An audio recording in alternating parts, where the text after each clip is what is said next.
right, welcome everybody to the epilogue of Love and Bantraphyll Skyphos Dive.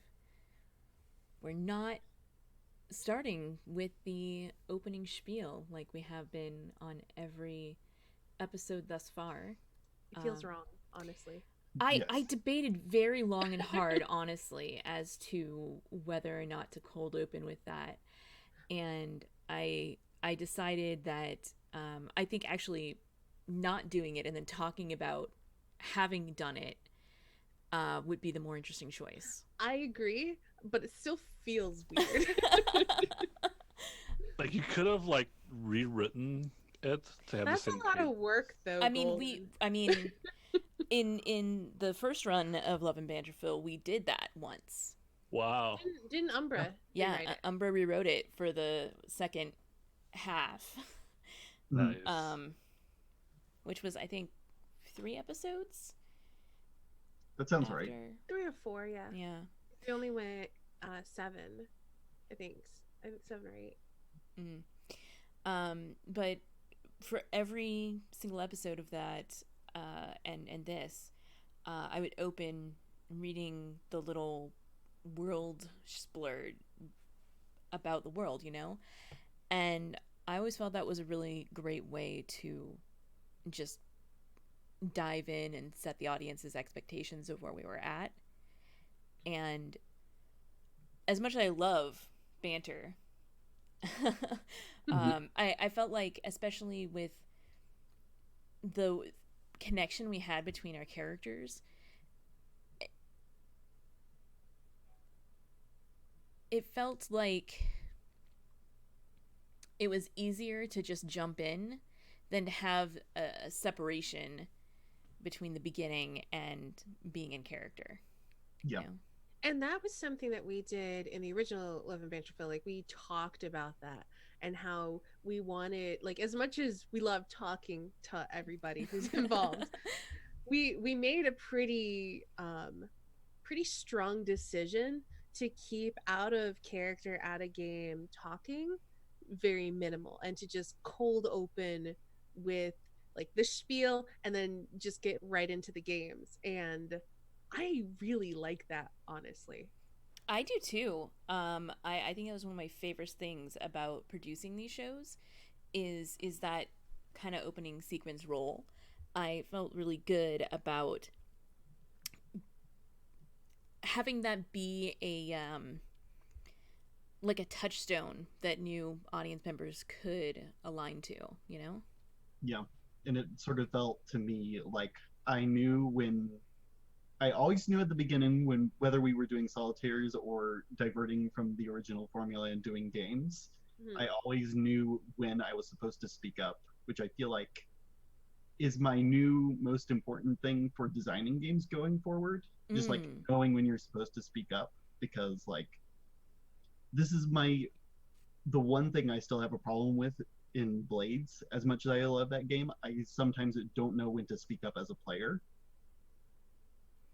That makes a lot of sense. That makes a lot of sense, actually. And uh, part of this hack was specifically for it to be a show, and so having that knowledge of when you're supposed to speak, of who's going to be next in line as we progressed, um, it made for a better show because we could flow through it without really stumbling. But at the same time, it also made it easier for each of us, like to not stumble. I will say the only thing that knowing the order changed, as far as like a thing that could be a potential drawback for people incorporating this into their own games or whatever, it if you really like more off the cuff, not highly planned, organic, whatever, like I don't even know I don't have the words quite for that, but if you like stuff that's way more improvised, this was way more structured. I feel like there was definitely still some more improv, especially more so at the beginning as we were trying to figuring out who our characters were and how they interacted and stuff. But definitely, and this again could be partially me, and I'll talk more about how I played this game differently than I have played past games, but it felt way more structured, way more planned and plotted, even though we weren't necessarily planning things for each other. We were definitely thinking a lot about, okay, what's coming next and how does it all fit together. And so if you like more improvisational, less planned stuff, that's something that this could kind of, I could see them kind of butting heads, you know?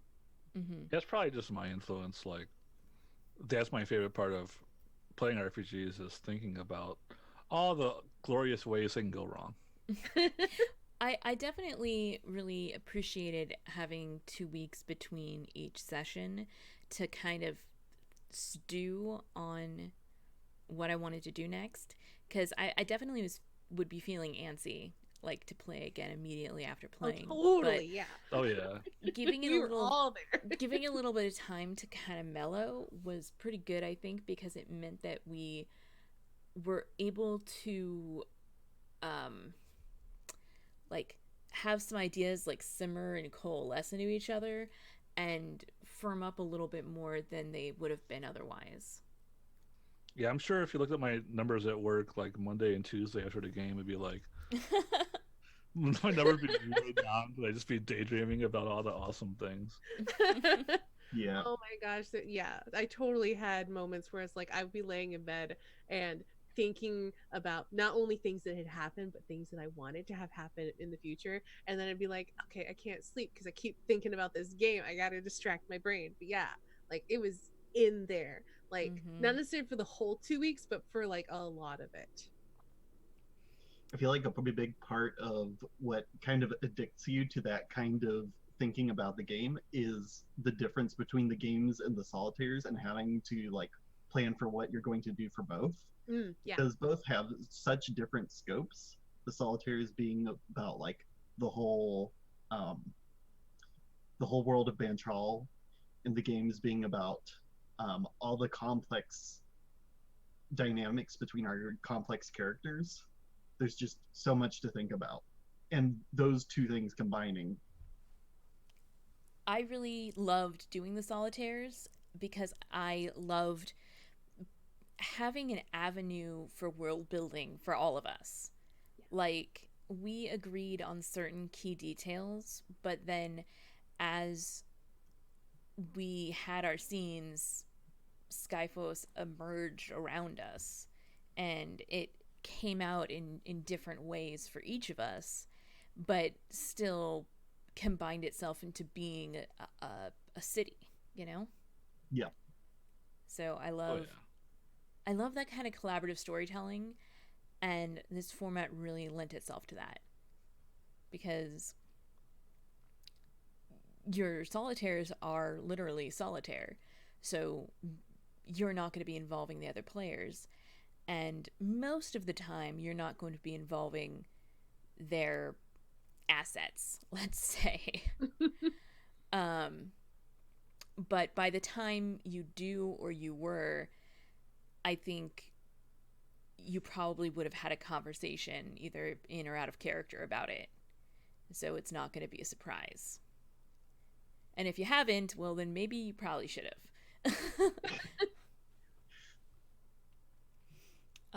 Unless you're like Ray and just won't tell anybody that he's dying. You don't need to know.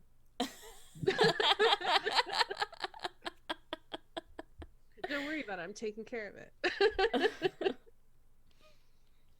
Oh man. Basically, I love this game. Yeah, yep. Same. Oh gosh, I'm sad that it's ending, but I'm excited to move on to other stuff. But I love it. Yeah, it's really good. I think I feel like a lot closer to you all as players too.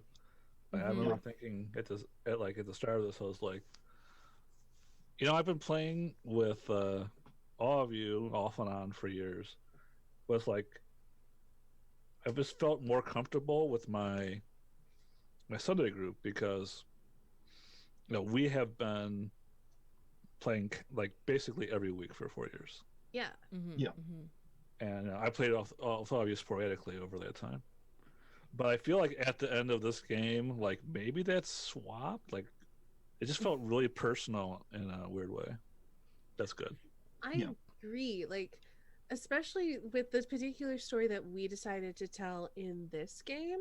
Like, if you watch the previous Love and Banterville, obviously there's still like personal connections that we're exploring, but I feel like this game that we played together in particular was so much more personal and emotional and social compared to the previous Love and Banterville. Yeah, I totally agree. And I think that's interesting, and one of the beauties of, like, you know, Firebrand's format Oh yeah. is you've got that room to tell those different stories. Yeah. Mm-hmm. And yet, at the same time, I feel like we were never short on the big world conspiracy side of things. The number of conspiracies. What did we get up to? I think there's like 8 conspiracies. I can think of 2, honestly. What are the others? What is that? There's multiple like clones of each conspiracy, right? So like there's the Bantraphyll cover-up conspiracy. There's probably like 4 separate Bantraphyll cover-ups conspiracies. that's probably true, actually. Yeah, and then there's like, yeah, there's all kinds of stuff. Like, there's the whole Bryn hiding out on planet because she didn't want to be wedded. Yeah. I had that whole, I had that whole storyline in my mind. I was just like, you know, there's this saying in storytelling: you gotta kill your babies. I feel like I just gave all my babies knives and let them fight it out. As horrible as that sounds, let the best baby win. Oh my gosh. It's horrible. Don't use that metaphor. Don't quote him on that. Oh no. Yeah, it's fine. I'm literally reading a novel where that is a practice of an alien race. Oh no. No. Yep. I remember John Carter of Mars was like that. The first time he met the aliens of Mars. Because they just had giant clutches. So nobody knew whose child was whose. They would just go to the spawning and grab a baby. And the babies would fight to be adopted. It was so alien. Yeah. Wild. So about this baby. Yeah. Which is this show. This baby has grown up and now lives on YouTube. He's now a grumpy teenager, doesn't want to play with his parents. That's okay. Sometimes you gotta let him go. Yeah. We talk quite a bit about like the format of the game and the episodes, but I want to talk about some of the more emotional things that went on, because there was, oh gosh, there were a couple of times where I was like legit near tears playing out things. Yeah. Yeah, there was so much good stuff in there. Lavender, I understand you just rewatched everything except for episode 12, basically, because I ran out of time, but that's okay because we just did episode 12. True. Yeah. Pretty fresh.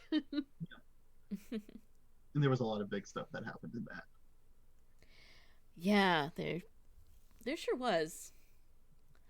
So just for chat, I rewatched all of Love and Banterville starting at 1:30 p.m. today, and I watched it up until now, being 8:30 p.m. where I am. So the way that I did that was I went back on YouTube on the playlist and I played everything at twice speed, and I skipped through some parts where it would be like, okay, this is one of those really iconic stealing time togethers, and I've rewatched this VOD already, so I'd skip some of that. That's how I got all the way to episode 11. That makes sense. Yep. I tried to just meditate myself into each episode. How'd I do that not work? do either of those things. No, same, really. Like, Mhm. Because there's I- still some of those scenes I remember really well. Oh yeah. Honestly, looking back on some of them, there was a point around like episode 8 or 9, or maybe even 7, where I was like, time kind of got funky. Like, there's a thing where the free for all, where the protesters are at Sash's house, mm-hmm. that happened in a completely different episode that I expected it to be in. So,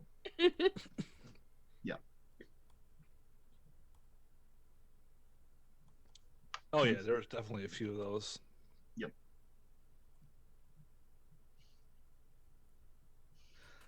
Because I would take every VOD and I'd listen to it on the drive, to and from work over the week.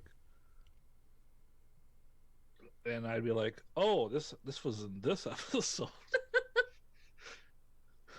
yeah. and it was like surprisingly watchable too. Well, Yay. listenable, I guess. Well, I mean, I don't mean that in a bad way,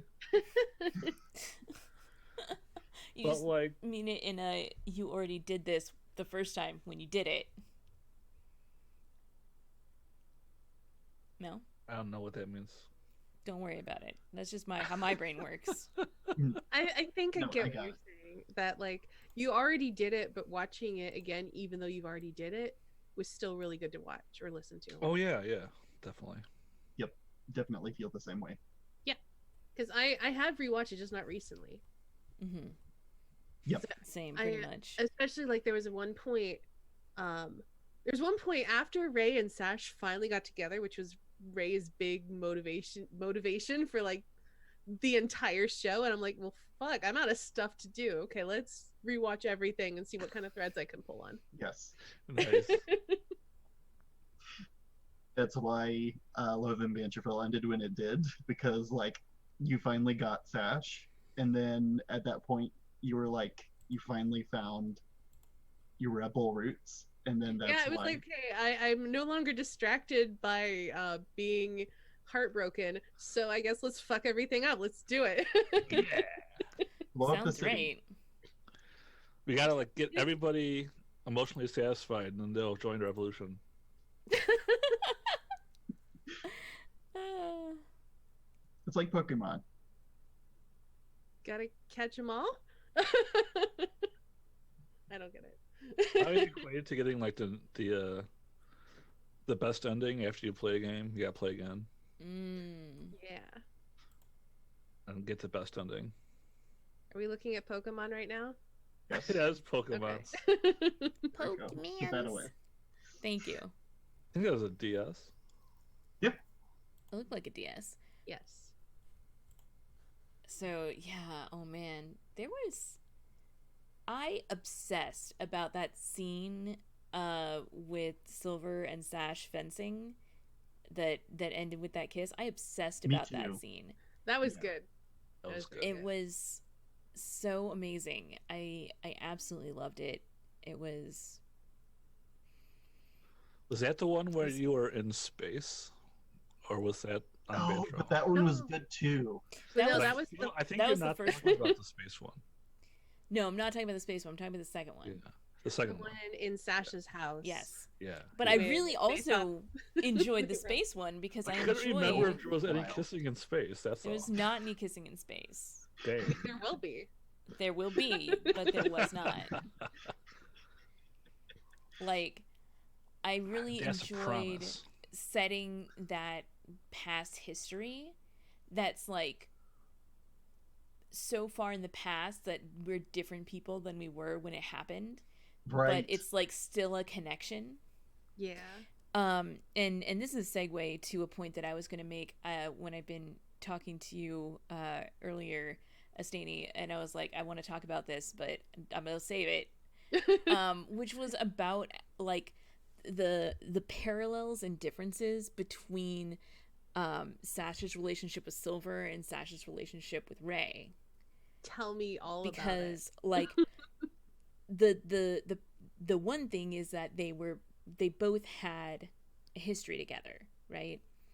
But one, it was short and far away, and the other, it's been like long and drawn out, but like it didn't stop them from being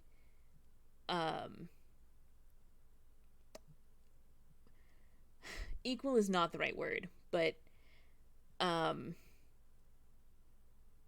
comparable does that make sense? Peers? Peers. That there you go. Like friendship peers. Gotcha.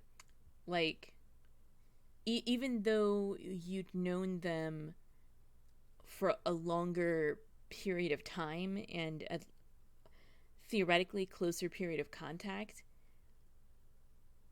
Ray wasn't that much closer to Sash at the point where we started.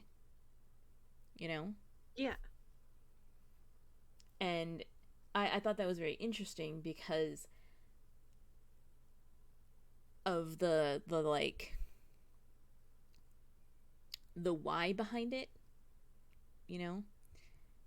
And I don't know, I really like Sash as a character. Me too. They were amazing. I love all of these characters. Like, I'm not gonna lie, they're all amazing. Yeah. Like, I was flipping through my sketchbook and I stumbled across that Bryn that I painted, and I keep going back to that and being like, oh man, that was good. Anyway, sorry, I just was rambling for a long ass time. No, you're fine. That's awesome. No, that's totally fine. Because, like, we were talking about how, like, Ray could tell things to Silver that he couldn't tell to Sash. Yeah, I want to get into that. Yeah, please. I think it's a good segue. I had to put a lot of thought into that because I was hoping to be confronted with that, and Sash let him slide. So we never really got into why it was that way. And I think it partially comes back to something you said, Lavender, when you were playing Sash, when you had Sash and Bryn stealing time, and you were talking about how you couldn't share horror with Ray. Mm-hmm. And I'm like, okay, I'm latching onto that. That is now true. But why is that the case? Because that is part of why Ray was not able to tell Sash, you know, like he was dying and that like all this shit was happening. And part of it was also escapism, for sure. Like when he was with Sash, he could pretend that he wasn't gonna die, that like he could have a future with them, that everything was okay. And he needed that because we saw how fucked up he was about like everything else. He needed one place he could go where shit wasn't falling apart, and that was Sash. And even in the end, when he was trying to tell Sash that he was dying, like in that very last stealing time, he was trying and he could not get the words out because he couldn't shatter that illusion for himself. He knew that if he said that, then he would have no refuge, no place to hide from it. Yeah. So that makes total sense. And I really liked that about all these different relationships. Like he was able to tell the person that he was the least close to first, right? Because it was total manipulation, honestly. It was like, hey, I'm dying, come to my side and help me, and also leave the company and get Silver out before we blow the fucker up. And then it was harder with Silver because he was already establishing a relationship with her. They were getting closer, but it was still easier than Sash. because I feel like he felt the closest to Sash, and Yeah. also like it was still that one place he felt he could go where shit wasn't shit. Yeah. And I feel like with Silver it was already kind of tainted because they were on different sides. So there was and- never that illusion there to shatter. Right. Yeah, they were. I mean, we almost killed each other twice. At least once. At least once, almost twice. Yeah, that's Yeah. right. Because we went right from that meeting sword to sword where I got my dragon maw around your body and then you escaped and I could have killed you there. And then we went into that free for all where we really fucked each other up. Yep. You destroyed my mech. Can we talk about that conversation that happened after that free for all and how it was surprisingly civil and that was amazing? Oh, that Yes. was amazing. So weird. I No, know. And I that was... against the episode 4 stealing time together, not stealing time together, conversation over food, that will forever be known as the most cursed conversation over food. It was so good though. Yes. It was like an hour and a half, I think, like of just conversation over food, and it was so awkward. Tense conversation over food with subtle jabs thrown in. It was very good. But this one, after that fight, I really liked it because I feel like it was like this low level tension of us all being like, I don't have a choice but to be here, and so I just have to hope they're not gonna fuck me. Yeah, there was totally that there, but there was also, especially with Ray, I Like- can only talk about Ray because I'm in his head, but the whole I wasn't trying to kill you moment, I thought, like, he went into that going like, okay, shit, I really fucked up Silver's mech. And now we have to share food together. We're all in the same place because Sash brought me into their house. So, okay, great. How do I salvage this? I think part of it also was it wasn't personal for Silver, you know? And when she realized it was Ray, like, she still wanted to do her job, and she still felt like she needed to arrest him, but she was never trying for blood either, you know? Mhm. And when she realized it was Ray, she wanted to go easy on him, and that made her like reevaluate herself for a minute there. And that tense moment in the hallway when you tell me that you didn't want to kill me, and it's like, yes, good, because I didn't want to kill you either, you know? Yeah. Like, I'm like, whew, okay, we're past that. It was all just bullshit politics, you know. Yeah, I think if I could have gotten inside anyone's head during this game, it would have been Silver, because I feel like a lot of scenes were like, you had like a huge internal monologue going on. I couldn't see it. It was frustrating. I tried to like poke at it, you know, like in game and out of game to see what was going on. It was like, you know, Sash is Sash and Ray is Ray, and I know what's going on with Bryn, but Kelso's over there, and she's like, "Oh, I'm having big thoughts, big thoughts." Well, Silver's whole thing was she thought that everyone was thinking too small, because she came from out of sector. She came from the wider universe, and she's stationed here on this planet to turn around a minor investment of a huge multi-system corporation. And maybe it's not tiny, but it's definitely not nearly as significant to Peak Zenith as it is to literally anybody on the planet. Sure. You know? And I think the executives try to play it up as being more important than it is, but she's an accountant and she knows. Like, they can't hide that from her. Yeah. And I wanted to try to play her with that longer view. Like, and to show that she's thinking of the universe beyond Bantraphyll.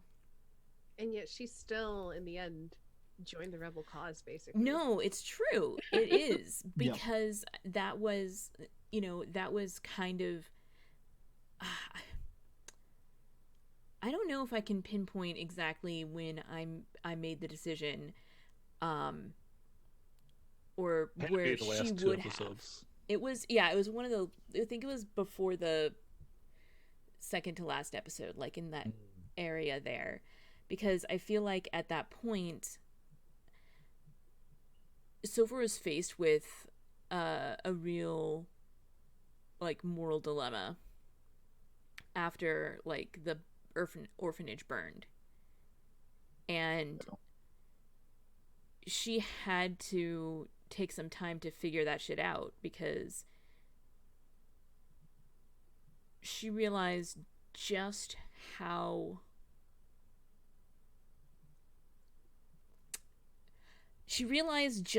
much damage Peak Zenith was doing, because the numbers became people in her mind. Yeah. That was like Mm-hmm. that was like when that happened. And on top of that, she had to make the split second decision to arrest Bryn on top of that. Mm-hmm. Just because it was a complete emergency. Mm-hmm.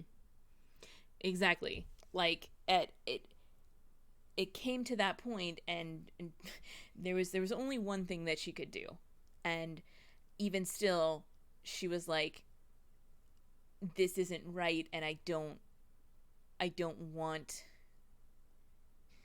Bryn to face the consequences for what she did, but Mm-hmm. I can't walk away from here with her free, you know?" Yeah. We definitely see Silver turn in, like, from one session to the next session, or between the two episodes, because you see, like, kind of regret in that first episode, and then in the next you see Silver trying to sympathize with Bryn and take care of them in the prison, and, like, talking to the guard, and you see the regret that Silver has. And then she immediately went to Ray. Yeah, totally. Yeah. And we're just like, okay, if you're gonna get her out, then here's the code. Do it. I can't, but somebody has to. Exactly. Exactly. And I think, like she'd already made up her mind at that point, and she just needed her time to do the next step, which was to go back and burn as much information as she could out of the Peak Zenith servers while she still had access to them. Which I thought was really cool. Yeah. Yeah, I was really surprised by that. Me too. Well, Silver may sound really meek, but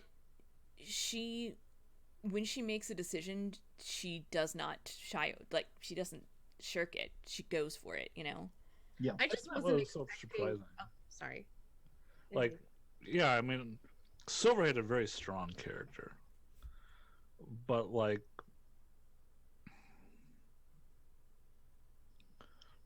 the fact that she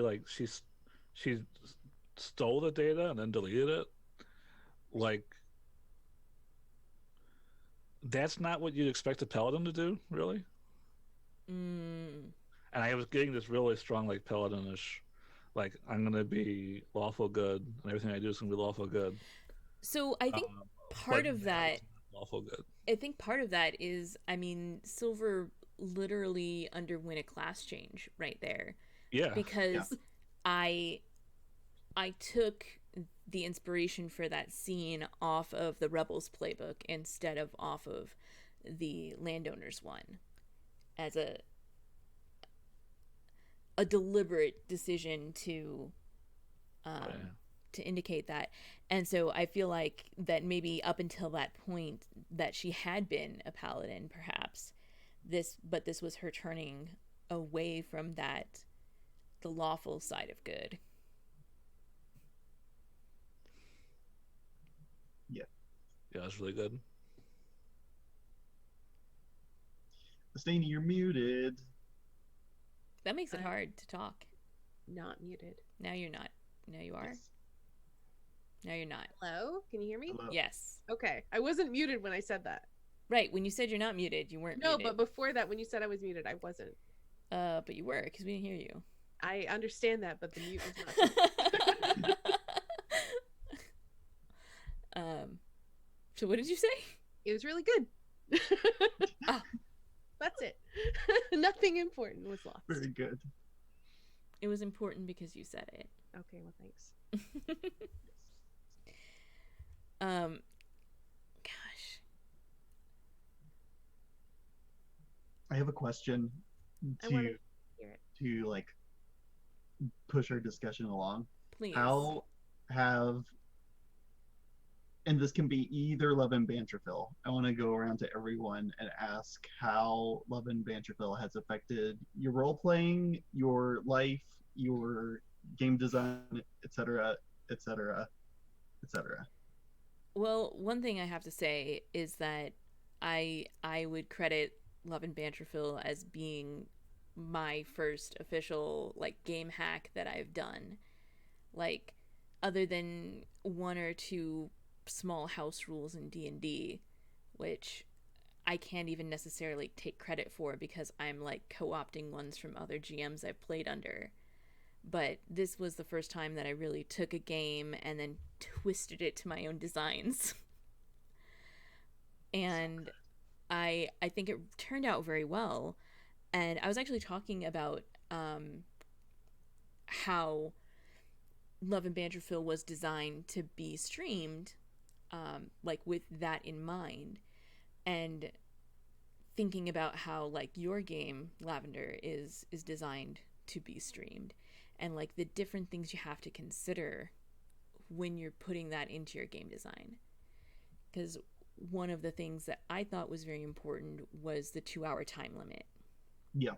Because I know that shorter shows are less intimidating, and that can be a real benefit, like from a production standpoint. And so that was also affecting my game design, you know. Mm-hmm. I think it's also done some things for my like characterization of characters, because going through each of those solitaires at the beginning made me think about the world, the environment that these characters live in a little bit more, and it helped me to breathe life into a character, seeing where they live, you know? Yep. And so that's something I try to think about in other characters in order to form them more fully, you know? Yeah. Okay, I'll go next. Sure. I wasn't sure. I was waiting, and there was silence, so I'm just I'm step good. in. I have thoughts. Mhm. So, I don't really do the game design stuff, so I can't really talk there. But I do want to talk a little bit about how I played Skyphos Dive differently than I've played any other role-playing game to date. And that's in part because, you know, Firebrands is GM-less, so you have so much more narrative control about what's going on. And usually when I play things, I'm very like, I get into character and I kind of just fly by the seat of my pants. I improv stuff, I make stuff up as I go. And in the beginning, when I was playing this, I was the same way until I figured out who Ray was, which happened pretty early on. It was like, I want to say in the space between episode 2 and episode 3, when I decided Ray should misinterpret what happened in that limo. And that's when Ray became Ray. Awesome. Because before then, Ray was just some random rock star who cared about the environment or politics or whatever. And then and then there was that moment where I'm like, okay, he needs to have a conversation about this. I need to make this clear. Okay, let's bring in his ex-boyfriend Orion, and we're just gonna have them talk about feelings, and it's gonna be great. And I switched from this space of just kind of letting whatever happens happen into this like meticulous planner, plotter. Okay, what's the next plot point I want to explore? What would be the most narratively interesting next thing to happen? Um, where where should a very tense conversation take place and what's going to be said type thing. So this is the first time I've ever played a game where I've done this much planning and plotting and knowing where I wanted to take Ray's story, which I felt made his story a lot stronger because he had one. I had a story I wanted to tell with him. I didn't know he was dying until the next episode, by the way. Episode 3 happened, and then I realized he's dying. As far as how it's affected my life, I've lived in Ray's head for a very long time. I don't want to be him, just saying he's awful, but I love him, and I've done so much art of this game, fan art, art that you guys have requested. He was like a whole big thing during art fight for me. So I love the whole aesthetic of our world, and I had so much fun with that. I want to say something else. What is it? How it's affected my role playing moving forward, I guess. I really liked that Ray had so much investment with what everything was going around him, and I really liked how fucked up he was, and I feel like I'm gonna try to carry those things moving forward. But I will also say that we were talking about characters for Consumed that's coming up, and I also really, really, really want to diverge from a Ray-like character. Oh yeah, which is... I've been playing this for so long. I need something new, something different. So that's why my character is the Ray-like character. But exactly. But different. But different, yeah. But different. Yeah, I don't want to play another version of him right now. So he's going up on the shelf, and I'm gonna play something new. But yeah, there's just a lot of great things that happened from this. Yeah. Golden.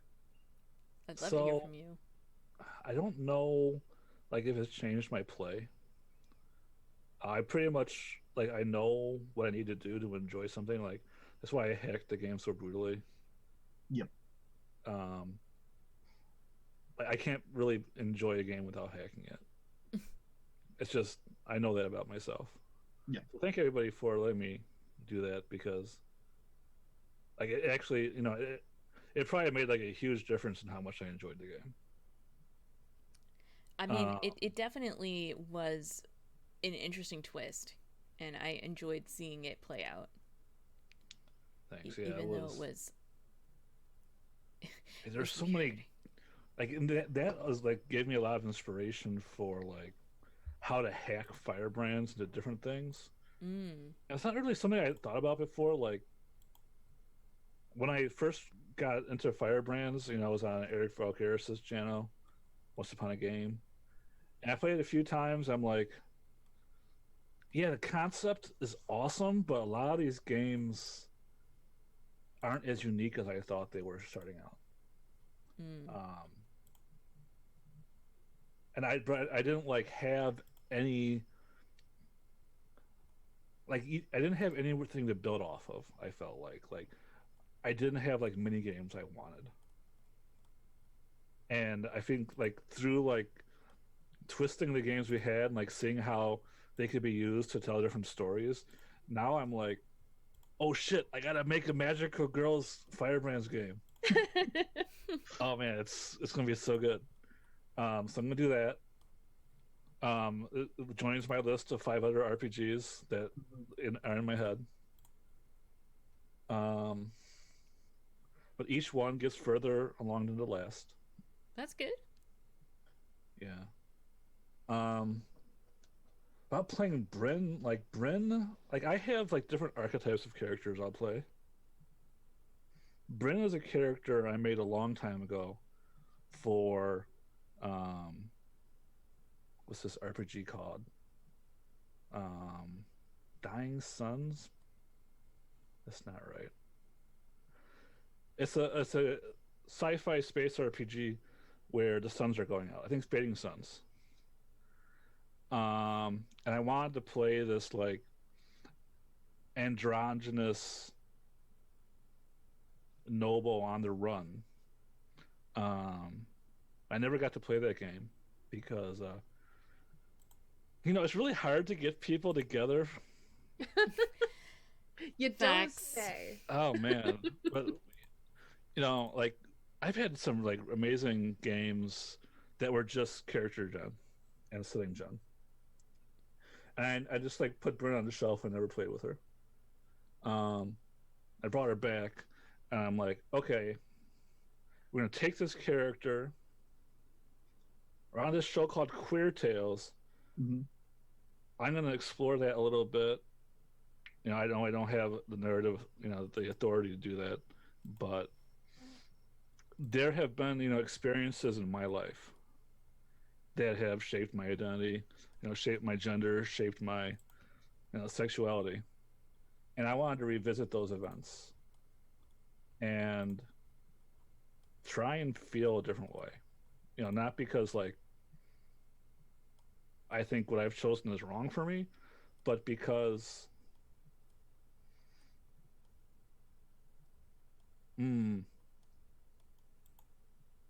like I need like context to work out like what these feelings mean. If that makes sense. Yep. And that didn't really go so well. Like oddly enough, like all the acceptance was kind of like isolating because I think like in order for me to feel like my choices matter, like I think there needs to be friction for me. I think it's fair. And that's something we talked about, I think, in Discord afterwards. Yeah.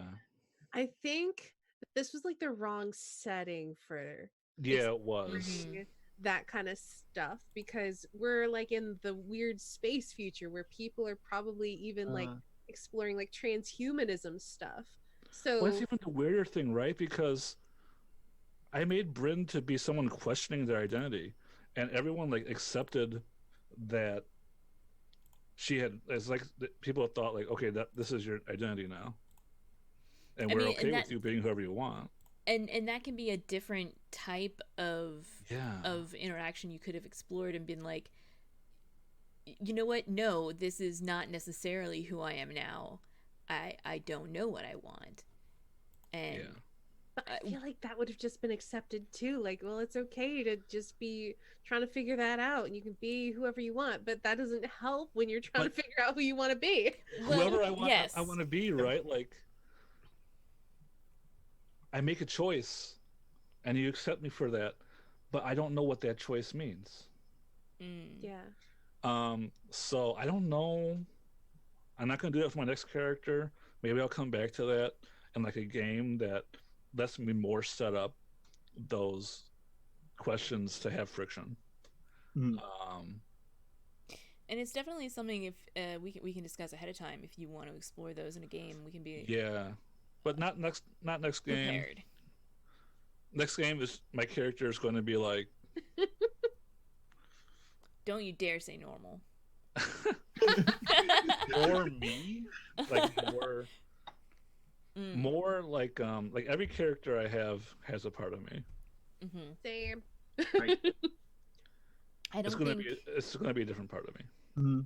I don't think you can make a character that's not at least a little bit part of you. Probably. He's got to live in my head, like. Yeah.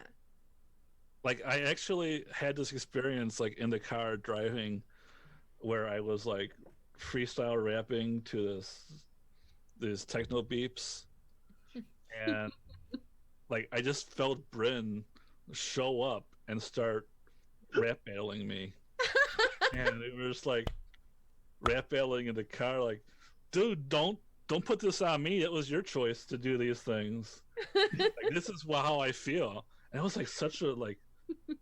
But that's how like all my characters take on a life of their own, at least for a little bit. Mm. Golden, I think you might have had a spiritual experience. Bryn I is don't know, your like spirit animal. when I was younger, like I actually had like a muse imaginary friend kind of thing. Mm. Not like when I was young, but like when I was going into college for the first time. Hmm. Which is not the normal time to have that kind of like dualistic personality. Yeah. I don't know. Like, I feel like mostly like I have these experiences and I integrate them back into who I am. That makes sense. Yep. I don't know if like people have this kind of like that's not the normal reason people play role playing games. I don't think. It's definitely a benefit that I get. I don't know if it's the reason why. Mm. I think lots of people have lots of different reasons why they play games. Like depending on what kind of games you play too. Like Yeah. not everyone who like plays D&D would want to play Firebrands, for example. So true. Yeah, there's a lot of people that just like show up at my FLGS and they're like, throw the dice, make the off-color jokes. That's it. Let's go home. Kill monsters and feel like badasses, and that's fine. Yeah, I like that's that fine. sometimes too. Mhm. But also, I like telling really emotional, dramatic stories. Yeah. About 4 misfits on a planet far away. Yes. Yeah. So that's my personal experiences, my game design experiences. What was that's enough. I used several fingers to indicate anything that you want. Anyway, I guess Lavender, you should answer your own question. Yes, please. so. There was another thing that came up, and might have to let my dog in a second. Fair. But there was another thing that came up after that that I want to go to after that. So this, I'm probably like the #1 fan. I would like to nominate myself as the #1 fan of the original Love and Bantraphyll, because as a person who was not on the cast, like there was, yeah. You were in the audience almost every single episode, and I definitely appreciated that. I know that you kept up with it, and I love that. Yeah. The super fan. I let me dog in real I'll quick. go let your Will dog in. not be Yes. happy. I mean, it'll be really cute. Dogs are cute. Yes, dogs are cute. Dogs are cute. But While Lavender is, I was gonna say while Lavender is letting their dog in, I was gonna say I really loved chat for this version. Oh of yeah. Bantraphyll, especially when we had the squid dragon battle in Yes! chat. that was very amazing. I really love it, and I'm only slightly disappointed that I didn't have I wasn't recording chat at the time, that I could save it so YouTube could have seen that, because you can't. it was beautiful. Isn't there a highlight on your Twitch channel? Yeah. I think Yeah, it is. so you, people, Yeah. if you're watching on YouTube, go to twitch.tv/KelseyDelphi, go to all the videos, and you can find all the wonderful things that people in chat have said. It Watch was- them there as well. It was amazing. Like, I really love that. That Squid Dragon battle was a very good battle. I had so much fun with that, like describing, especially because like the two animalistic mechs I think were very fun, and then describing the different ways that they were pitting against each other with like the non-anthropomorphic ways that they got to move was very fun. Yeah. Okay, Mhm. Lavender, you're back. I'm back. Um, Also for consumed, like the original Love and Bantraphyll, I think is like I forget when I put that into my little inspirations and touchstone section. I can't remember which version that was, but it definitely went into the inspiration list. And it's just so much about consumed and mortally bankrupt and not household renovations and great and terrible power because that's too early. I feel like Uh-huh. yeah. I feel like Love and Bantraphyll happened slightly after that. I can't remember the exact times. Mm. But yeah. There was a point where I was like, if I make it streamed, I want it to be like Love and Bantraphyll is, where it's why Consumed has a 2-hour show format. It's why all the conversation stuff is like made really tight. I'm trying to come up with other stuff too. It's just Firebrands is already there. It was already going to be like intermingling in all the other stuff with all of the different phases and everything. I'm gonna say that this is my one other thing that I'll mention. Specifically in Skyphos Dive, one thing that I got into, probably more than I ever have before, is actor stance. I've never really been huge into like the doing voices and being a part of my character as much as I have been in this particular series. And I feel like I've made more strides in that sort of thing than I ever have before. Like, see the few solitary 5 characters all talking to each other in the same conversation. Mm-hmm. That was something I've never done before, and I think I did it twice. I think the one was much later on, where all of Sash's doctors except for like Amphi were talking together in the parking lot, and then Sash shows up. Mm-hmm. I remember that was a good scene. Yeah, and the other good scene was Sash's entire family talking to each other at the dinner table before the curse dinner. Ah, yes, the cursed dinner. Mm-hmm. That is what I have to say. I really enjoyed the cursed dinner.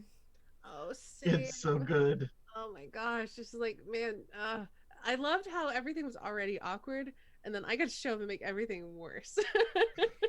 I really loved when we're like, okay, going around the table, who's going to be there? And it's like, all right, is Ray going to be there? And you're like, not yet. Like, it was like oh, painful okay. in a realistic way. Yeah, I know. It's It so was. uncomfortable, and oh, I loved it. Oh, and I gotta say, like, this was before I knew the extent of the beef that Ray had with Peak Zenith, but I knew that there had to be something there because, like, I was working on figuring that out. I didn't know that they had like basically killed him and his family through poison or whatever, but I knew that he had to have something against them. And then when Sash was like, "Oh, if you don't want that job, I'll take it," it was like such a betrayal That in was his eyes. dirty. Oh God.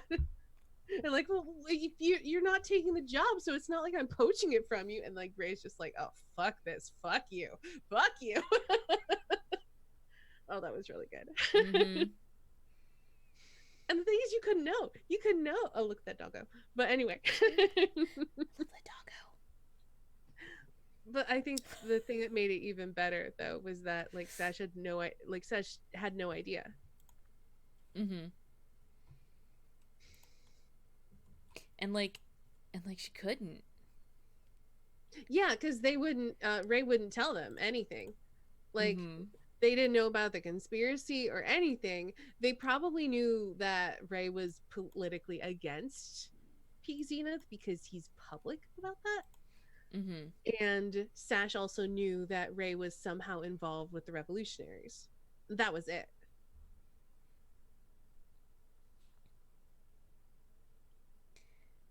All of these secrets. They were real fun to keep.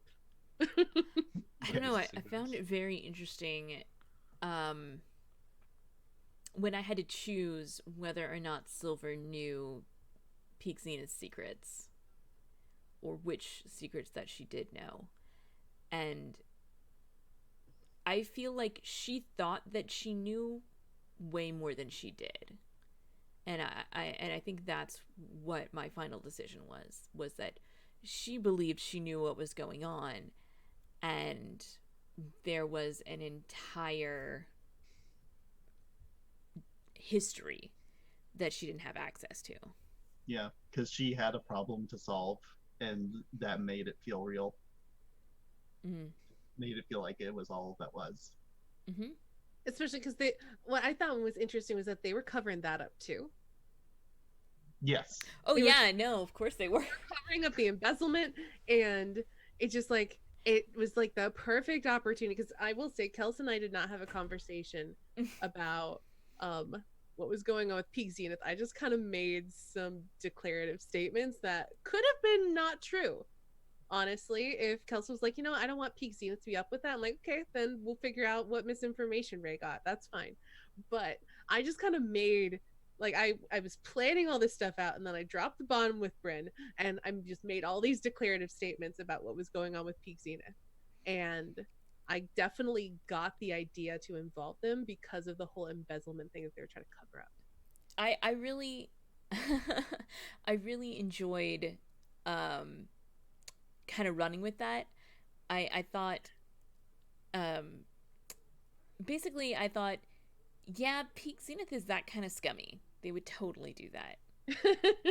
And I liked having Silver just not quite having the power to be able to fix it. And Yeah. like it was in my mind's eye of my hierarchy of Peak Zenith, it was like one level above her, or like one organization level to the left at the same level, kind of a thing. You know what I mean? Yeah, that's like exactly it was what I was this imagining, too. close, but she just couldn't do it. So she's trying to pull up these strings and ask favors of the people who can, and none of them care. You know? and that's really that was her first kind of brush, I think, of and it was entirely my own decision about how the company was reacting, but basically of Peak Zenith being a shitty corporation, but Silver still believing it could do good. Mm-hmm. Like that kind of dissonance of, and that was kind of the first seeds of her and Peak Zenith not being entirely on the same page. I definitely enjoyed how shitty Silver's underlings were throughout the entire time. I very much enjoyed doing that little dressing down after Yes. having gotten confidence lessons from Ray. Like, I really enjoyed like I rehearsed that probably for like 2 days. Wow. You're not the only person who rehearsed solitaires, just saying. Because I was I was thinking about like what kind I had to think about like what kind of things would they be getting on her about, and like just how to put it all together. And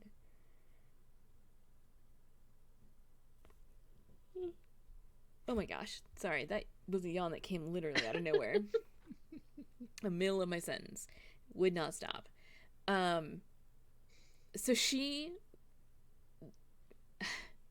like she was existing, and I really like the paladin analogy, honestly. And like she was existing in this place where there were firm rules and order and things should be a certain way, and she was slowly discovering that they were not, you know? And then she had to deal with that. And that can be a tough reality to face. Yeah. I think that most of the employees of Pink Zenith were just normal, upstanding citizens, did their jobs. Exactly. I feel like Silver was right at the cusp between where normal people get work and where shitty people make shitty decisions. Yeah. and that was a very awkward place for her to be. Oh my goodness. It's a puppy. Dog. Oh, look at that dog. That's a dog. I love it because it's a dog. We love your dog. About your dog. Your dog is very cute. Your dog It's is also very wet cute. and misbehaving. Oh no. So wet. Is it raining out there too? Yes. Yeah. Better dog cam. I want to talk a little bit about that ending. Yeah. I didn't know going in whether or not Ray was going to blow up the city. Just saying. I still didn't know. I had prepared 2 different versions of my solitaire, one for blowing up the city and one for not. And even in that moment when I was narrating, I didn't know until I had him not press the button. I was trying to figure out what I was going to do in either event. Like, I knew that was it, but it's like what happens after that depends on what happens on that button. And I was half expecting that button to get pressed, honestly, and the city to burn. It was definitely a possibility. I think by not pressing the button, like, I remember that question. That was the first question Golden asked me in the very first episode. Is Ray a terrorist? And I said, not yet. And obviously he's killed people. We've seen that in the narrative. But I feel like he's always been so much about trying to solve things peacefully, right? Like, he'll manipulate people, he'll be a shitty guy, but he didn't want it to come to this. And I think it doesn't turn to like using like, it doesn't come to like just hurting people to make a point.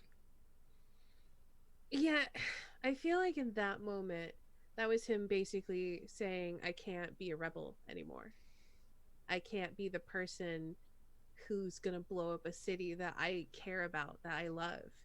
Because he had so many strong feelings about Bantraphyll, and obviously very strong feelings about Peak Zenith. And he was so angry, but he couldn't let that anger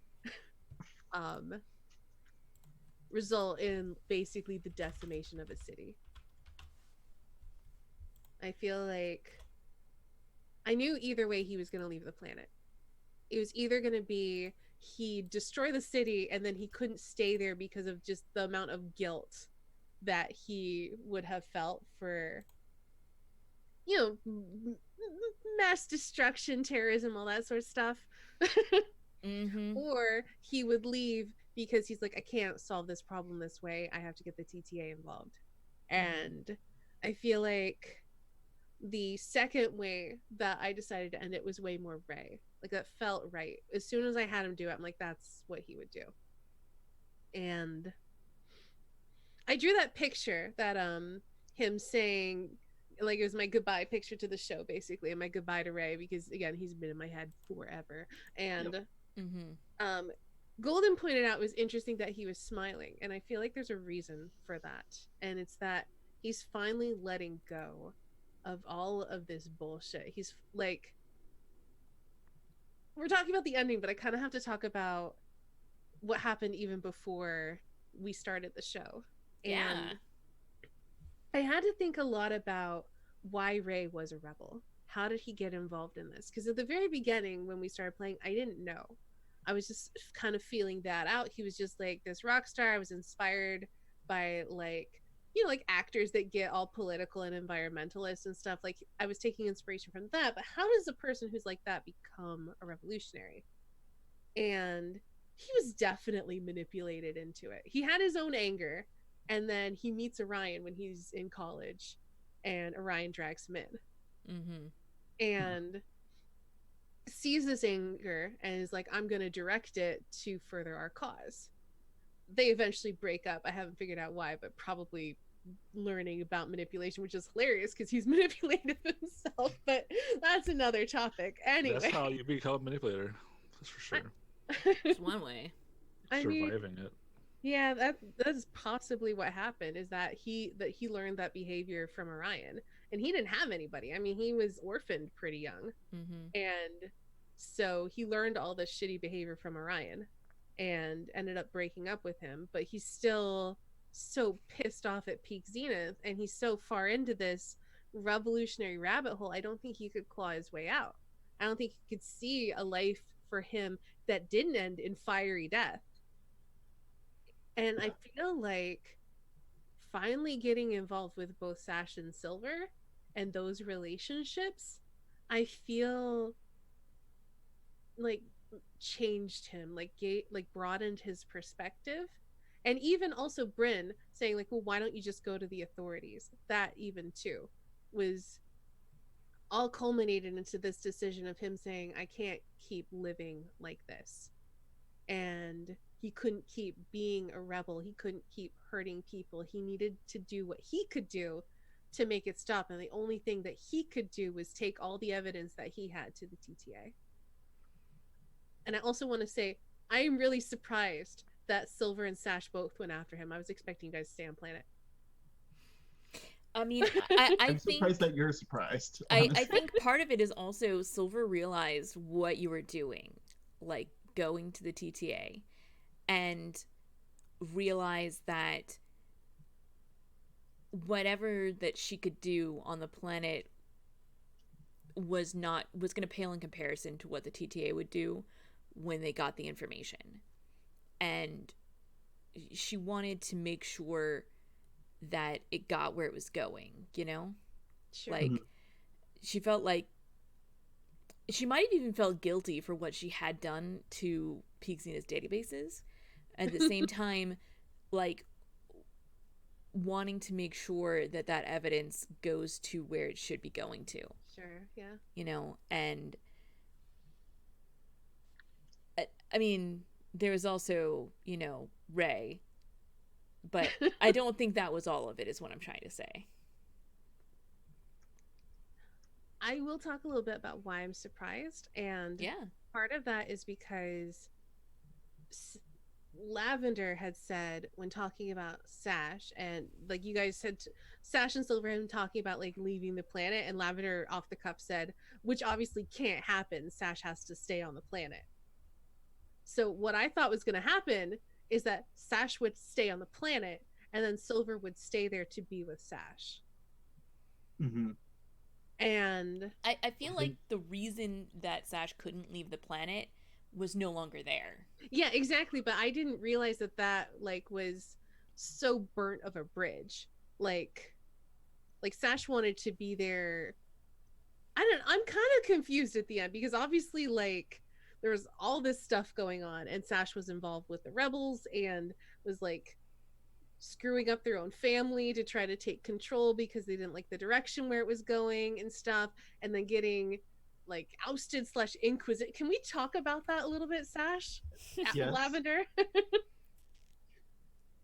You can only speak to Sash now. Yes, you may. Yes, what specific questions do you have?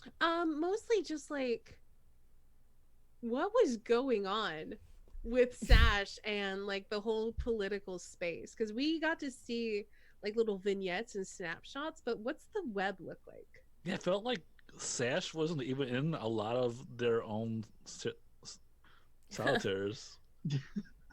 Yeah, I mean, that's very true.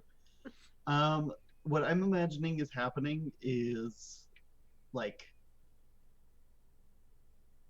so I guess I can like kind of go backwards and talk about how our Bantrash are different than the vanilla Firebrand's Bantrash. Because I'm taking my Bantrash from the first Love and Bantraphyll, where they were sort of deposed. And while that's in a different city, I'm taking that on the planet to, like, it makes sense also that, like, other landowners are taking the nobles out of their sovereignty over the land that they traditionally own. Mm-hmm. But where am I going with this? I want to find out. Play to find out. No, we don't have time for that.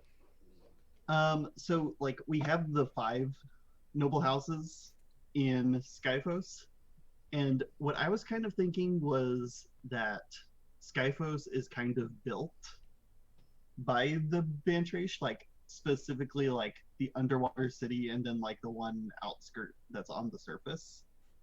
I'm imagining that comes about and the Bantrash find their way back into power specifically because of the discovery of the underwater Bantraphyll sources Mm-hmm. that didn't exist before.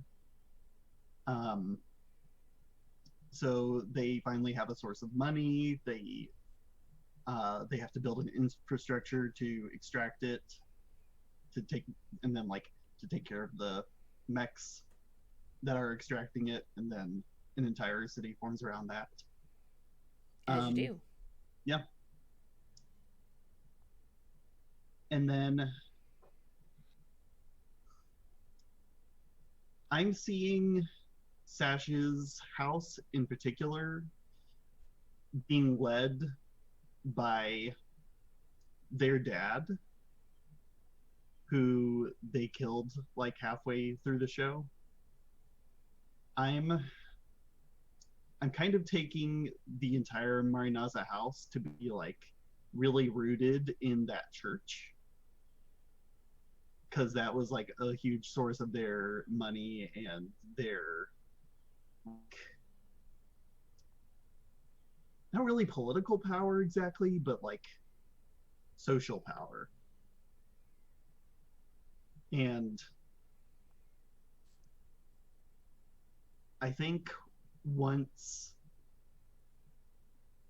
Austin got impatient and started trying to partner with House Sting to take back the properties and the estates on the surface, that was what broke in Sash's mind, because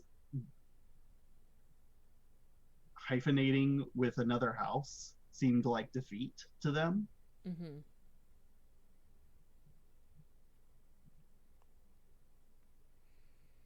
Yeah, I remember that whole sequence about feeling that they, you know, when talking about how hyphenating was like defeat. I remember that whole conversation, more or less.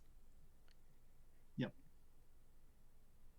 But yeah, that makes total sense. And so was then Sash being inquisitioned because they killed their father? Or Yes. like basically that? Okay. And I was taking that to be like, because one thing that we've never really like talked about in an out loud sort of way is like, I imagine that the political scene of Skyphos is just a bureaucratic nightmare because of how many people are claiming like sovereignty over the same space, because like Mhm. the landowners own the land, and everybody has their own forces, their own police, their own laws, their own enforcement. It's just like one of those nightmare cities. Yes, the nightmare cities, of course. I will say I loved that Peak Zenith had their own detention facilities. Oh, right. No, of Yes. course they did. Like Yeah. that's really fucked up, and I loved it. I thought that that really sold the whole Pigs into this very shitty. Oh yeah, totally. I mean, I think we had been able to sell it prior to that, but it definitely was like driving the nail into the coffin. The Yeah. coffin of them being any good? I guess. I don't know. That analogy went places that confuse me. Mhm. But yeah, there was so many different things. Yeah, I was going to like the robot rebellion. Yeah, had that a was claim good. on Skyphos. I was going to say that they were the original robots that were sent underwater to mine the Bantraphyll. And then when Skyphos was built, they were displaced and made like lower class citizens. And so they were going to like rise up. And I was going to try and, you know, if Ray had came to that conversation over food, I was actually going to turn that into like the robots trying to team up with the human revolution, and like, we will help you if you agree that when you rise up and leave Skyphos, you won't come back. Or like, if Ray had blown up the city, then the robots would be like, yeah, now it's Robot ours. City. Don't come back. Robot City. But Ray didn't blow up the city. And like at least in my like mental canon, like that kind of make Bryn like super shitty, because instead of staying there and helping the robots fight to have a place in Skyfall, she just ran away. And then got lost in time and space. Yeah, well, I mean, that's what As you deserve for running do. away. Like, I'm pretty sure that just comes with the territory. I mean, it's not the first time that Bryn has lost a big chunk of her life. Yeah. Well, that's another thing I Yeah. was trying to do, is I was trying to like bring some Akira into the game. Like, you know, the giant explodey heads and psychic stuff. It didn't become a thing really, but It's a cool I idea, thought it though. was cool. Yeah. And that's why I was like, maybe Peak Zenith is the good guys, because they're secretly breeding this new mutant over super race, and all humans are gonna become mutants because of Bantraphyll drugs. I'm not quite sure how that makes them a good guy, but okay. I mean, it would be a good guy in like some weird, you know, Japanese, you know, RPG. They would be the good guys somehow. I felt so bad every time I had to turn Bryn down. I felt so shitty every time. Like, all Bryn wanted was to like understand what that meant. I feel like Bryn occupied so much little sister space in Ray's mind. Not just because of the age difference, so that was a big part of it, but also just because I feel like the way Bryn acted reminded him of his sister. And so I don't think that there was going to be any way that you were going to break out of that. No, that's fine. Unless Bryn became somebody else. But I just felt so bad every single time where Bryn's just like, oh, Ray. And Ray's just like, So was it like that before I started talking to you about like how I saw Bryn as the youngest character? No, there was definitely something already there Okay. where Bryn occupied that. It was like there wasn't a romantic thing Because as there. soon as I started talking about that, it was like a switch got thrown. I was like, I mean, Ray was never really into Bryn though. right. Like he was always nice to Bryn, but I don't think he was ever into Bryn. And I don't think he expected to be into Silver. Mm. But Silver really pushed that. I want to blame Ray for that too, though, because like he was the one that encouraged her to be more assertive. Like, I mean, that's fine. He just didn't think that was going to come back to him. no, I love it though. I feel like it's great because I feel like I love the fact that he didn't think it was going to come back to him, and I enjoyed that it did. And like I've always felt like Silver was like a confident person, but like the things that she was confident about were not necessarily the things that anybody else cared about. I remember that first scene when she was talking about all the numbers and how successful the event was, and Ray's just like, shut up, shut up. Yeah, exactly. No, exactly. Yes. I think Bryn was actually afraid of her relationship with Sash at the end. Like, That's very Sash good. turned out to be a lot. Like, Stop right there. That's it. That's the whole kind of sentence. relationship. Like the whole, you brought in the Homestuck quadrants, and like Bryn's like, this is not what I expected. I mean, I'll try it out. Wait a minute, it's escalating. I really love how unique every single one of the relationships was. Yes. Like there was no relationship that felt like it was similar to another one. Yeah. Like of all of our characters interacting together. I feel like our relationships were like built off of actual feelings and history. Not like, oh, my character is just in love with you and that's it. It was like, no, there's history behind that. Mm-hmm. And that really shaped the relationships. Yeah, I really feel like we built ourselves a lot of history, and I really enjoyed that aspect of it. And like we didn't have that history when we started, like before the game began. No. And we just kind of reached out to each other and was like, but what if this? Or just made declarative sentences and then they were true, and that's how it was, and that was how it always was. And yeah. I definitely enjoyed that as well. My favorite thing about playing this form of Firebrands is that we get to do this kind of stuff. Because Firebrands, for those of you who are not indoctrinated in the Firebrands fan group, also welcome, join it, please. Firebrands is the best game ever. But it's a one-shot game. It's designed for one-shot play. Mm-hmm. And in the rule book, it says play for like 3 to 4 hours. What? No. In my whole history, and I think I said this on the last post-mortem of Love and Bantraphyll, my whole history with Firebrands prior to playing on Love and Bantraphyll was amazing and unsatisfying.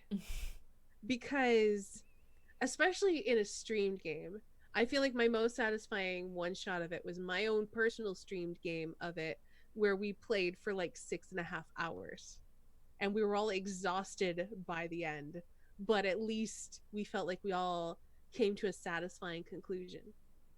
Every other streamed or any other one shot of it, I didn't feel that, because I felt like there just wasn't enough time to establish these histories and these relationships and to make everything feel like it mattered, right? And that is one thing I love about this long form style that we've been doing on Love and Bantraphyll, is that we can take the time to flesh things out, to explore relationships and history, and to have an hour and a half awkward conversation over food that tells more about our characters than like any other game. Mm-hmm. Yeah. Yeah, I've definitely seen like the prompts, the firebrand prompts up, and like my hallucinogenic vision when I'm playing other games right now. It's like, where's the option to make? I ask you a question. Do you tell the truth or do you lie? There's no option for that. Right? No. I mean, I love the mechanics of firebrands and the games and having these very structured mini games that you string together into an emerging story. Like, I find it very interesting. I'll make a comparison to Blades in the Dark again. Do it. I don't think I've done it yet today, so okay. So, for the first time today, my other favorite game is Blades in the Dark, and Same, by the way. Big mood. so one thing that I really feel like both of these games kind of have in common is like having that structure, you know, of you do the thing, you do the thing, you do the thing. But the other very interesting thing they have in common is how the flavor of the game changes depending on your like who your characters are. Like, Yeah. with Blades, you have your playbooks, and it's not just what different factions are represented in Firebrands, but it's also like which games that you play all kind of shape the feeling of how the game works. Like, we never did an actual tactical skirmish. We did the hacked one though. Yeah, we did the hacked one, but not the as written one. And that was a choice on all of our parts as part of the tone of this game. Like, that game is in the book, but we never chose it. And that's a legitimate way to play the game. So. And it was interesting at the end because we were talking about if we should do one at the end or not. And there was the question of, okay, but you're supposed to choose your allies and your enemies. Who would be the enemy in this case? We're all kind of on the same side. Right? Yeah. And by then that couldn't point, do we it all because- had been. Yeah. So, I mean, that just really says that Ray is really good at manipulating y'all. And that's why I want to hack Firebrands and cross it with Betrayal at the House of Haunted Hill. Oh my goodness. Interesting. I tell me when that's ready to play test. What? I mean, that's one of my favorite board games. Same though. Can't remember if I played it or not. I feel It's like if I have once. It's the one where you're exploring a house and you flip Yep. over the things, and then And there's different halfway levels through, now. someone's a traitor. Yay! Yep. I definitely watched it. Someone's a traitor. Yay. Can't remember if my weird liminal brain is crossing the paths and thinking that I'm playing the game. I don't know. The Secret Traitor memory. one's really good. At least the one I played was really good. We were Yeah. trying to spread a disease around. That was real fun. Nice. I haven't played any of those Secret Traitor ones. They're real fun. Yeah. And How does that work? it's basically everyone knows the traitor rules, but only, and then you like draw tokens out of a bag to let you know if you're the traitor or not. And then a lot of times it's like you're trying to infect the other players to basically secretly defect to the traitor side. Mm-hmm. So the one that I was in, it was like, okay, every time you met with somebody, you had to exchange one of your tokens at random. And if you got the infection token, you became infected and you joined the traitors team. So it's like binary, Nice. not like you were spreading tokens across the board. Yeah, it was more just like Yeah, that had could work. 2 tokens and there was only 1 traitor token in the game. So if you got it at any point, you're just a forever traitor at that point. And then you're trying to spread that to the next person and basically try to infect everybody. Yeah, that was amazing. How does the other players not notice the traitor putting things on the board? It's very interesting. Yeah. It was very fun. That sounds like a lot of fun, and It was really good. I think I was the first infected person. Immediately infected somebody else. They immediately infected somebody else, and then we infected the last person and then killed the other person. flawless. Hmm. That game is really good. That board game is very good. Yeah, I like it a lot. But I could definitely see ways that could be hacked with an RPG, more storytelling game like Firebrands. Hmm. I can't, and I want to see it because I can't wrap my brain around it, and that means I need to see it happen. Well, I want to do it, and it's going to be my next project. So Yes, good, very good. Thinking about next projects, so Lavender. Yes. I hear you've been making a game. Have you now? I have. Over what kind of period of time have you been subtly introduced to this information? The entire time I have ever known you. I'm not sure you were planning this the first time we played that Journey to Mars game. No, I think what happened was that was the first game Kelsey Golden and I played together, and then I was like, I can't remember how we actually formed the first playtest group, but It just came together. Yeah, that's how it happened. What do we play? What, the first playtest of Lavender's game? I mean, like before that, though? I don't know. The first time I saw the both of you was playing together on Once Upon a Game on Polaris. Yeah.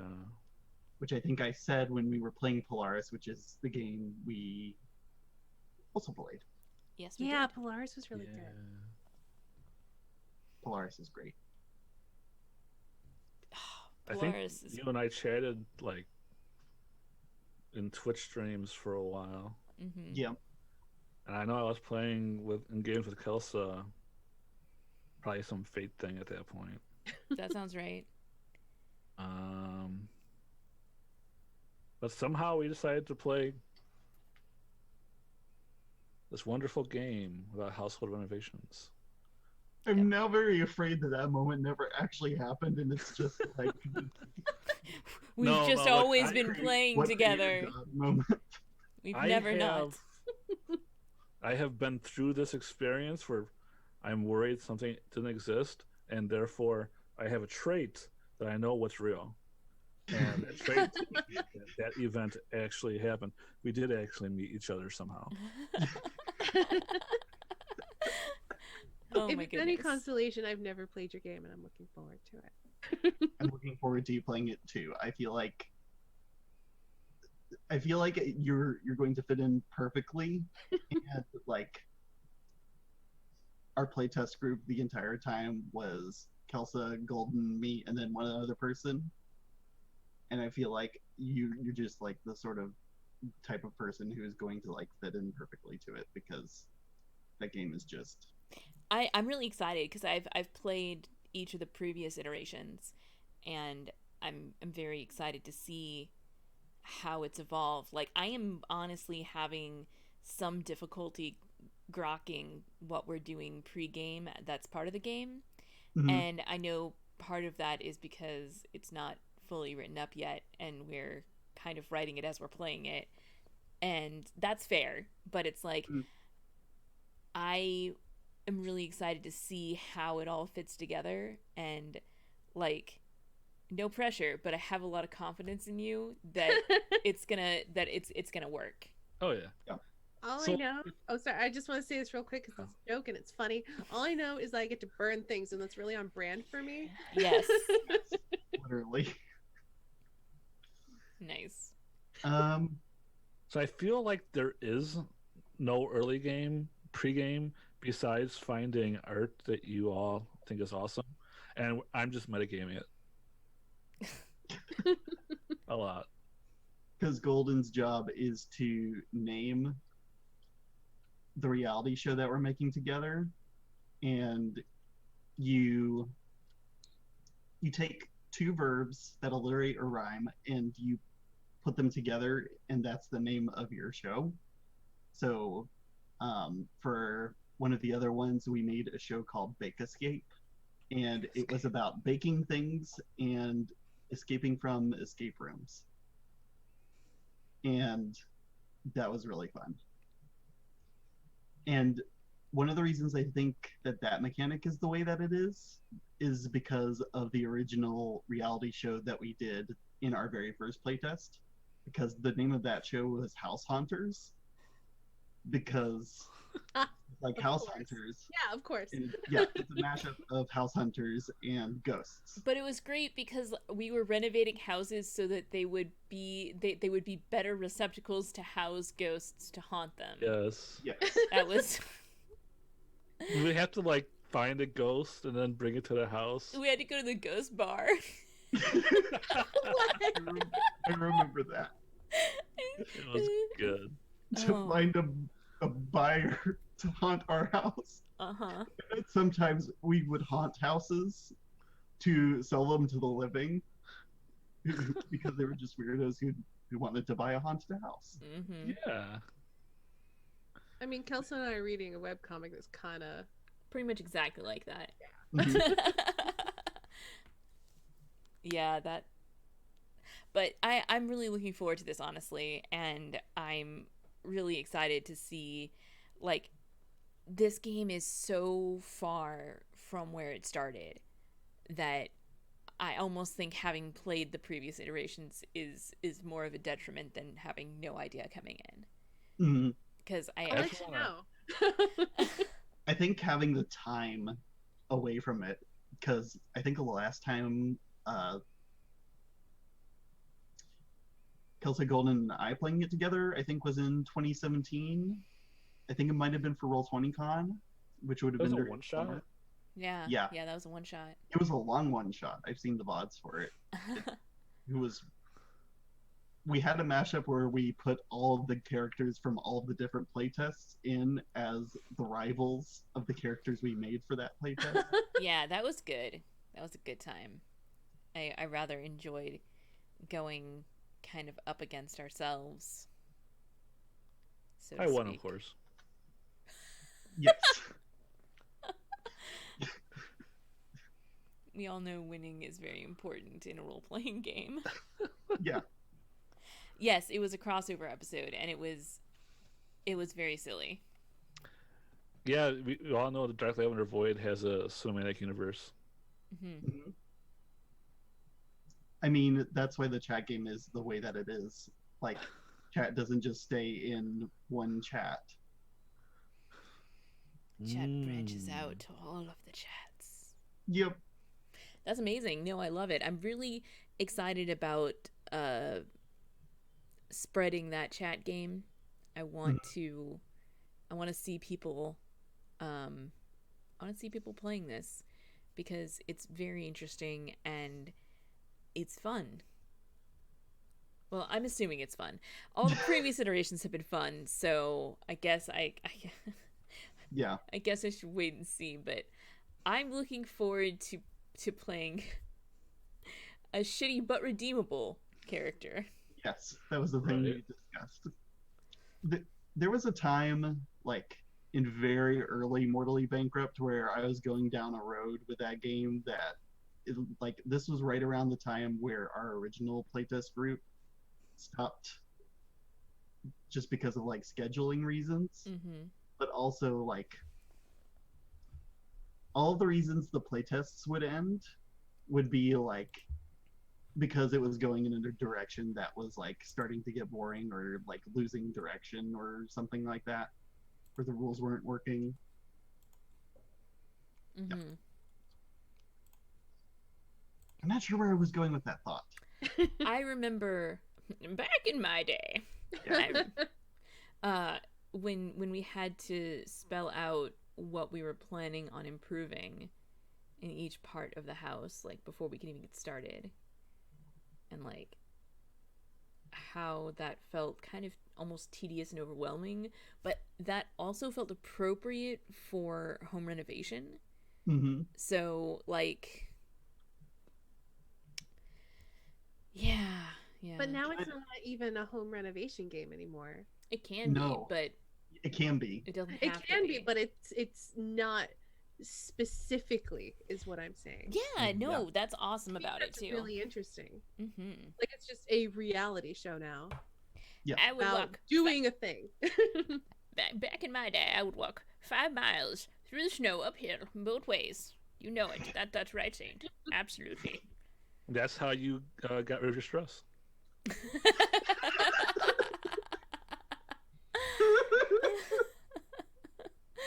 Oh, oh.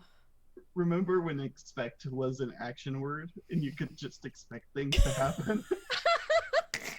That's how I live my life. So Oh my I gosh! remember you speaking put of, so many points into that. we were talking about personal verbs, and I can't remember what I was thinking of, but I was thinking of something really dumb, like, what was it?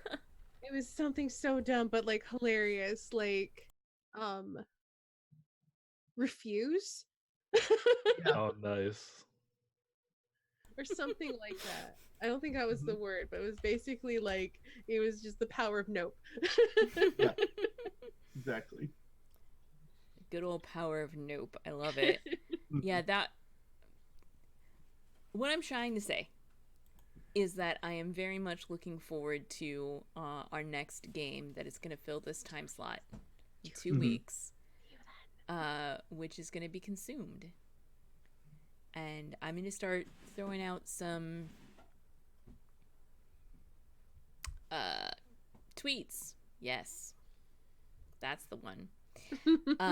And yeah, so get ready. I'm excited about that, and I think we have talked as much as we can about what has happened. I have one more question for everybody. Oh, please.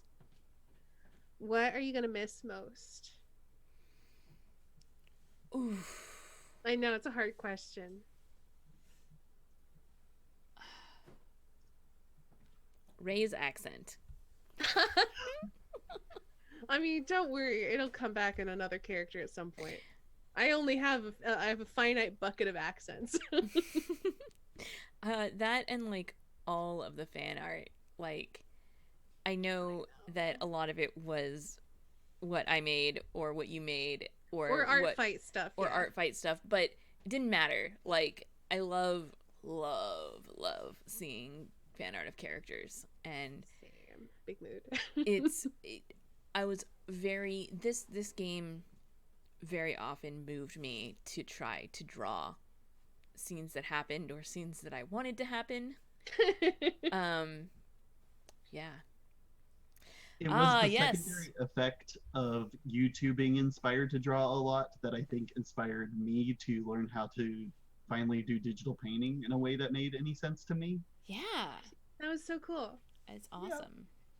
I want to do more of it, but I've gotten so busy with doing Consumed that I'm like Sure. very short-sighted for now. And then after that, I'm gonna go back to it because And starting sometime in the near future, date to be determined, we're also going to be starting up a playtest of Republic City by Night, as St. Guard has mentioned, which is his game hack of Blades in the Dark, based on Legend of Korra. And I'm super excited about that because, one, Blades in the Dark, and two, Legend of Korra.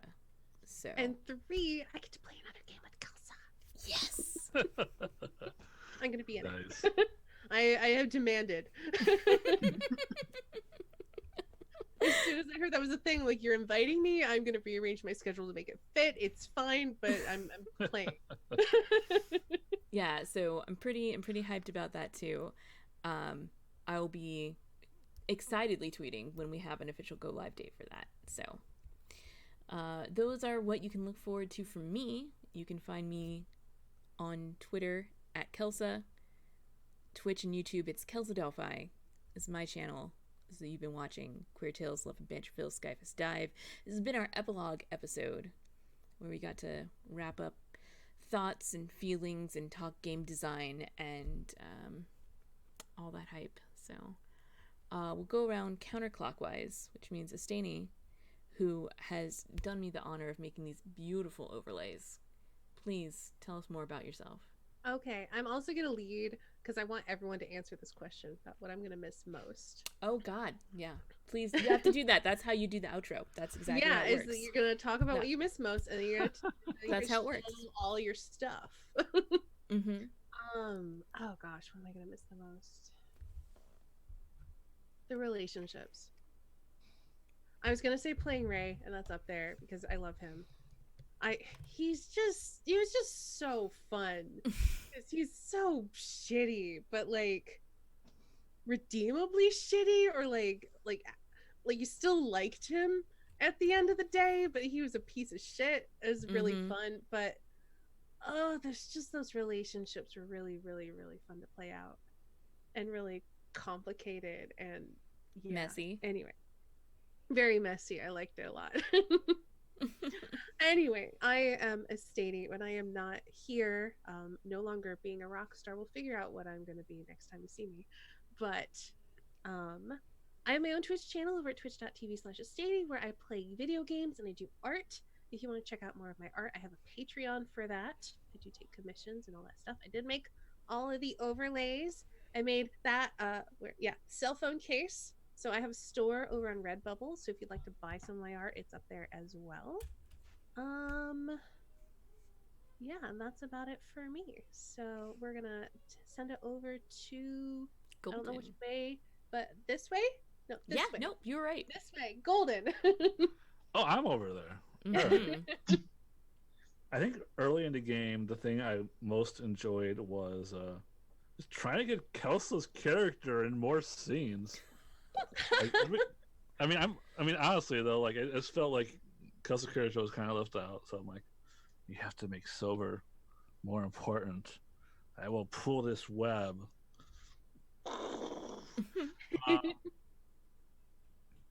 And I was just like trying to ask deep questions of those characters because I had a lot of questions. And it was really cool. Like, I mean, I tried to get a lot of questions answered instead of giving answers. And I think it's been like the most answer adverse game I've ever played, which is pretty funny. But we still got a lot of cool answers. So I'm Golden H. I guess I'm gonna try and dig up my my Legend of Korra fan theory about what was going on midway through the first season. I can't remember it. I remember it was absolutely insane. Good, as you do. So I will try and dig it up. I probably posted it on some Legend of Korra fan forum or something. We'll see if I can find it. Maybe it's even in a text file on my hard drive. Yeah, well, if you watch Legend of Korra anime or whatever it is, the first season, there was like this really big conspiracy about who the bad guy was. And I came up with like the epicest of conspiracy theories that didn't turn out to be true. And I was so upset it wasn't true, I stopped watching. You need to finish it. It has such a good ending. No, I mean, yeah, we talk about, like, my taste in stuff is weird. Okay, Powerpuff Girls, Samurai Jack is good. Stellar of the Universe, the anime, which I always talk about, but I can never get anybody to watch. Okay, Saintguard, you will enjoy my fan theory for sure. Because I watched like half of season 2 and I was like, oh, they're just gonna do the kissing thing. I don't care if they kiss. I want my conspiracy theory. That was just how I felt. The end conspiracies. It's Love and Bantraphyll all over again. We know they're going to kiss. It's a TV show. Of course they're going to kiss. And probably when they're flying for some reason. But you can watch me Sundays. I am playing Stars Without Number. So there's Unbreaked AI that's trying to bring peace to the universe, and my pirate queen, who is trying to bring peace to the universe by conquering it. I want us to team up. But my AI friend says it's a bad idea, and I trust his judgment. So we're gonna go with that, or maybe we're gonna go with the brainwashed guy who turns out he was brainwashed by the Unbreaked AI before he even started, and he's the reason we're all together on the ship. So that means the Unbreaked AI is the reason we're all together on the ship. But for what reason? To bring peace to the galaxy? Is that what Unbreaked AIs really do? Probably depends on the AI. Yeah. And then we have sure. like this crazy pilot who's like his goal keeps on being always have a way out, and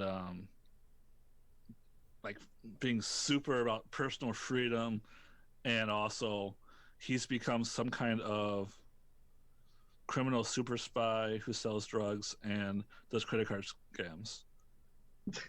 Okay. He's pretty cool. But yeah, that's my Sunday night, and then I have like some videos on. I probably won't be able to stream video games at night until winter comes. But I got some Kerbal Space. We got to the moon. We got back from the moon with many explosions. Yes. And I found this FTL game that I really like. It's not FTL. I think FTL is probably like the better game for action, but I think this might be a better game for story. Oh, interesting. That really excites me because like I feel like after like the first 10 times I played FTL, I was just clicking through everything because I already read it. And I feel this that looks like it has a lot more fiction and a lot more choices with unintended consequences. Ooh, interesting. Yeah, so I'm pretty hyped about that.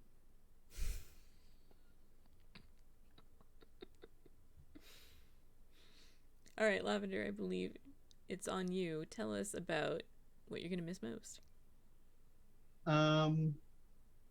Well, 4 traumatized out characters later, I finally have my shout out.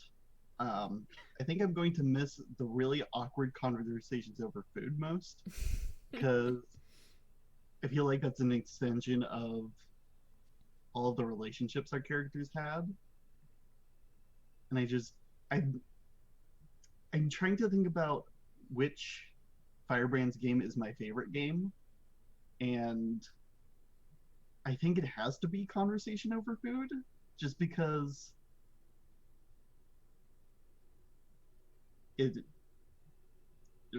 watch this show called Love and Bantraphyll. You'll see why.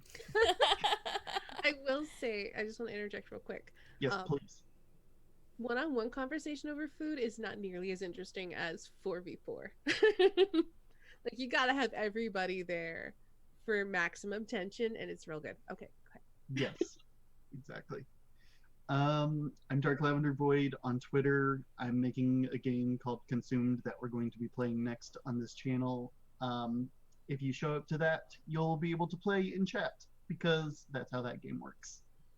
Because you watch as Eldritch Horrors, and it's going to be absolutely wild. And at the end of the first episode, everybody will be like, I finally get this, because in every single playtest where everybody learns the game for the first time, that has been the one response I've had in common amongst all my playtesters. It's like the first hour, nothing makes sense. And then in the second and third hour, everything finally makes sense. And then that's the game.